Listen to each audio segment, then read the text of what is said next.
Luis Urdaneta, the co-founder of the network marketing company Monat Global Modern Nature, was arrested in February and is accused of intentionally hitting a construction worker with his Rolls Royce. Not with a Cadillac. I thought that was the car of choice for Monat people. And he is charged with aggravated battery. Here is an excerpt from a local news station, WPLG Local 10. Let's take a look. So you have this co-founder of a Doral-based company alleged to have gone beyond a barricade and intentionally and deliberately struck a construction worker. Are you Luis Urdaneta? That's co-founder of Doral-based marketing firm Monat, Luis Urdaneta, facing a Miami-Dade judge Thursday morning. You are charged with aggravated battery. Welcome back to another anti-MLM video. I'm Christine. I'm glad you're here with a video I thought I would never do. But yes, Luis Urdaneta, the old Monat dude, was arrested because he's accused of intentionally hitting a man with his car. Now, the construction worker that was mentioned states that Luis directly looked at him and ran into him with his car when he signaled to the man to turn around because he couldn't pass by a construction site. But yet again, he says Luis looked directly at him and bumped into him. Now, Luis says he wanted to bypass the construction site and the worker suddenly, out of nowhere, just jumped into the street right in front of his car. The 64-year-old accused of intentionally hitting a construction worker who was placing barricades in the streets, according to arrest forms. When you used your Rolls Royce to push somebody out of the way with your car. The incident happened here in the 1500 block of San Remo Avenue back on January 9th. According to the construction worker, he was placing a barricade in the street when he noticed a two-tone Rolls-Royce entering the street closure. He motioned for Urdaneta to turn around. However, the 64-year-old allegedly drove his luxury vehicle towards the construction worker, hitting and pushing him out of the way. The worker telling police Urdaneta looked directly at him and motioned with his hand as if he wanted the worker to move out of his way. While being questioned by investigators, the 64-year-old said he was heading to Whole Foods and he went around the barricades, alleging the worker suddenly jumped out in front of his vehicle and struck his windshield with an open hand, explaining he left the area because he was scared. Adios.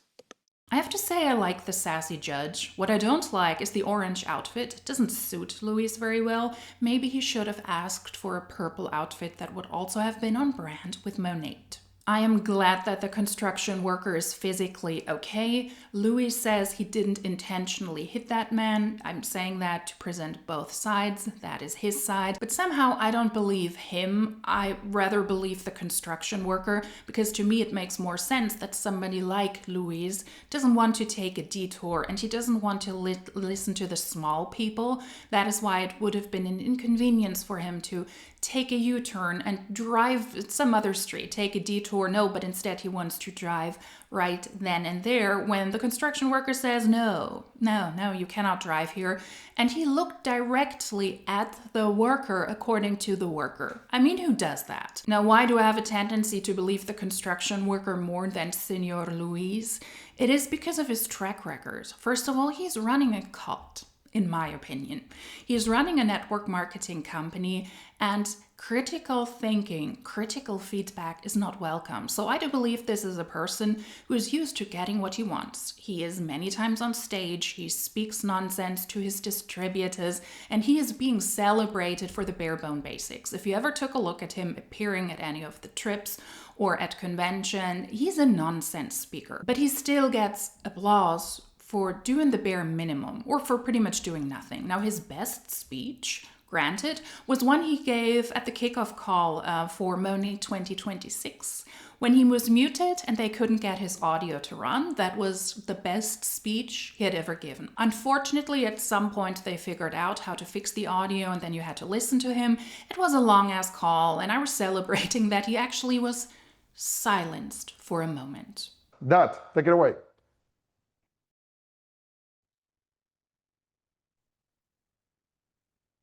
Non, on n'écoutait pas.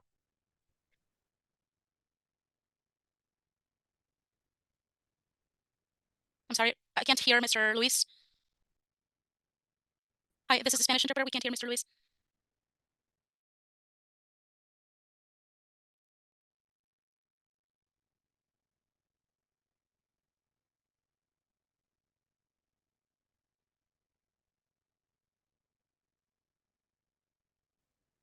Sorry for the interruption. We have no sound from him. A lo que se escuche me dicen. A lo que se escuche me dicen. Ajá, listo, listo. Ok, bueno, decía de que Okay, estamos- well, Yeah, that was truly, truly glorious. That was Monat's kickoff call 2026 on January 1st, because Monat is an asshole company. I believe that. I do. Who sets up a corporate call, a company call on January 1st? This man claims that he is an empowerer of women because he runs a network marketing company that is predominantly interesting for women who sell hair care products. They call themselves shampoo dealers. And he is running this in order to empower women to make an income, to have purpose in their lives, to build an extraordinary community. And he wants to turn ordinary people into millionaires. And he is not able to empower an ordinary worker who works at a construction site in the humid heat of Miami by just following his orders to turn the car around. Instead, he drives into this hardworking man who likely has to work physically very hard to make a living. So how is that empowering humans? Maybe he would have empowered the person if that was a woman, and maybe he would not have hit her with his car. I'm speculating here, but he has 3 grown children. One is pretty much running Monat as the CEO of the company. His other son is head of HR for the few people that very likely still work there on the corporate side of Monat, because he's not just head of HR, he also apparently runs AI workshops for the AI they introduced last year. I mean, tell me you're short-staffed when your head of HR also has to do these kind of trainings. And his one daughter, his one grown daughter, she pretty much works in the company with a made-up job. So I already question, how much do you want to also empower women if your only grown daughter doesn't even have a real purpose in that company? But the big boy jobs go to your sons. I find that kind of odd. But instead, Luis, the co-founder of the self-proclaimed faith-based company where prayers on calls and sermons are normal, he might have made fun of that person's religion. If it was a woman, maybe he would have said that the person was baptized in cocaine water while sitting next to a Buddha statue, and he might have called that worker a whore if the construction worker was a woman, a distributor of his uplifting network marketing company, and then decided to leave to another MLM. So he might have been verbally abusive, but at least not physically. At least he would not have run his car into the person, into the construction worker. I don't know, yet again I'm speculating here, but that doesn't sound empowering to me. None of his actions sound empowering to me. And a question? Does he use his company's products? Does he use his company's shampoo? With that mugshot, that's not good advertisement for Monat. It will be interesting to see if Luis will be removed from the public-facing side of Monat. He typically speaks at their events, at their trips, at conventions, and like I said, he's being celebrated for nonsense, for pretty much not contributing anything to those events at all other than showing up and the distributors nonsensically clapping at him and cheering him on. I would be interested to see if he will be removed, as you would expect in a non-cult-like company. I will keep an eye out for that, because he is not good news for the company at the moment, at least not in the public eye. So I would remove him. We will see what kind of action Monat will take. At least he should not be allowed to drive to upcoming Monat events to at least secure the physical safety of his distributors. You know, the ones he wants to uplift, because I mean, he already wrecks their financial well-being. According to Monat's own income disclosure statement, I think that's fair to say, when 94.27% make $19 median annual gross earnings, then I would call that wrecking somebody's financial well-being, and also I would take care of my distributor's physical well-being with that track record. But let's see what a culture a company like that has when it's being run by a guy like that. Let's take a look at one of Monat's top distributors, one of their top income earners, what they're comfortable to share on social media. She shares her thoughts on broke people. You know, the number one thing I see in common with broke people is their mentality. It's a victim mentality. They're constantly a victim. They're constantly comparing their life and their circumstances and ultimately their choices to other people who are successful, giving themselves a reason why they are not successful when it is all a lie. That is a complete and utter lie. So if you are someone who is broke, chances are you have a victim mentality. You're comparing yourself saying, oh, well, she hasn't had my traumas. Oh, well, she hasn't had my tragedies. Oh, well, she didn't have my childhood. She didn't have this. She didn't have that. And the point is, they actually probably did, except they used it as a reason instead of an excuse. Do you understand that? You're using that as an excuse. You're not using that as a reason to change future generations, a reason to break this cycle for your children. So I just had this moment where I got really fired up over it, and I wanted to share that with you guys, because going into 2026, you have to drop the victim mentality. I'm telling you this because I love you guys and I want to see you succeed. I want to see you win. I want to see you change your life. I want to see you make money. But that's not the way you're going to do it. Thank you, Krista, for pointing that out. So she loves you, although she doesn't know you since she's on her social media. And if you're broke, then you should really listen to that tip, because you need to snap out of your victim mentality. And this comes from somebody who has really made millions in Monat, so she knows her ways around. She doesn't have a victim mentality. What she's not mentioning here, unfortunately, is that she joined over 8 years ago. She had great timing in a network marketing company that hadn't blown up at that time. Most people didn't even know it was a network marketing company. Network marketing didn't have the chip on the shoulder the way it does now, with all of the social media videos, with all of the videos on YouTube as well. She joined before Monat blew up. She had a good circle of people she was able to pitch to. She has an upline who is connected to mainstream media. For that upline, it was also beneficial for her to do well. And then she was able to benefit also of the pandemic, and she was able to recruit a lot of people, and she is able to benefit off of those people. The people I mentioned, also the 94% of the people who are at the lowest rank and who actively lose money if they purchase just one product that year, yeah, that is her. But she didn't have the broke mentality. In fact, she is also very much faith-based, which is in alignment with Monat. But I guess her faith didn't stop her from actively breaking Monat's own rules, and also the law and Monat's internal compliance, because Monat says, hey, you cannot stack people.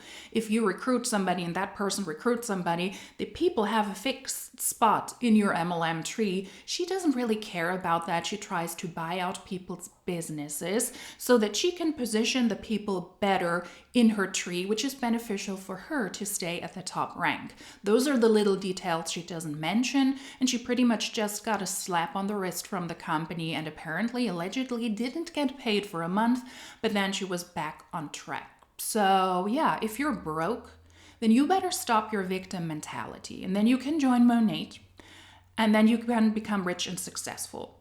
If you're willing to screw people over, if you're willing to disregard all of the data, all of the statistics, and if you're willing to work for somebody into somebody's pockets who drives with his Rolls Royce. I mean, they have a car program that is pretty much called the Cadillac program. Somebody who drives with his Rolls Royce into ordinary people because he doesn't want to take a detour.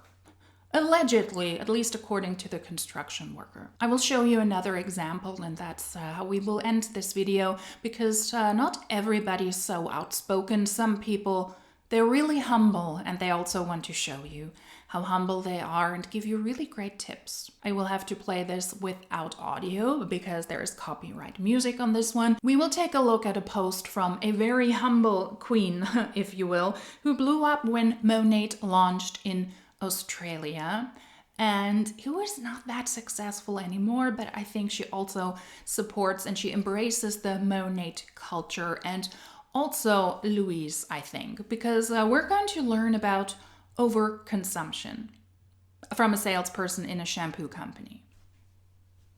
Let's take a look. It's me, and I'm here to remind you, you don't have to buy anything today, okay? I want to bring something to your attention that was brought to my attention when we purchased an additional property in another state, is that every time I went there, whether it was 6 weeks, whether we went for a month, however long, I realized I didn't even remember what was at our other house. I didn't miss those things. I didn't need those items the way consumption culture tells us we need these things. And so I just want to encourage you, you really need the basic things. Buy the things that you love when it comes to those things. Take care of those things. And that's it. Don't feel like you have to consume to make a space yours. While she shows us her, obviously not teeny tiny, second home in another state. This is somebody preaching about overconsumption and that you just need the bare necessities and take care of the basic things that you really need, which I agree with, while she shows us her home, which looks like a big home, her second home, I might add, where she travels for maybe a couple of weeks, maybe for a month. She also shows us the neighborhood where she lives. Don't do that, that's not smart. But she preaches about overconsumption. She was also at the top rank and she was able to make a good amount of money thanks to the big enough team that she recruited.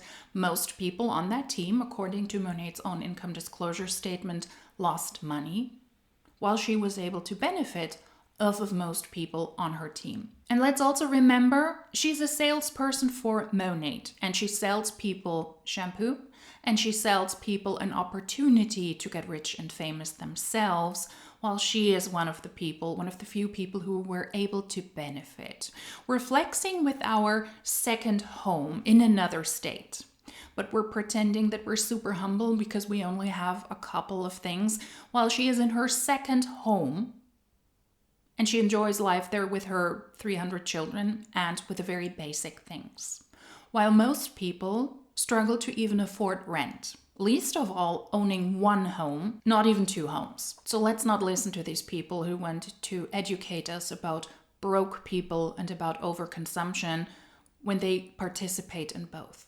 Because there is a broke mentality and overconsumption, I would argue, if you have two homes and you can easily switch between these homes and you decide in one home, you know what, I'm going to be a minimalist there. I will just have 30 mugs and live a lavish lifestyle there, but I don't need a lot more. I will just take care of these things.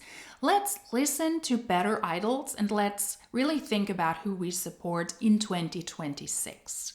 And that is the culture that Luis Urdaneta allows in his company as the top dog that he is. The man who apparently bumps into people with his car intentionally. Somebody who calls his distributors whores because they decide to leave Monat because their paychecks are down. And he also decides to make fun of their religion while he's allegedly heading a religious company, a faith-based company.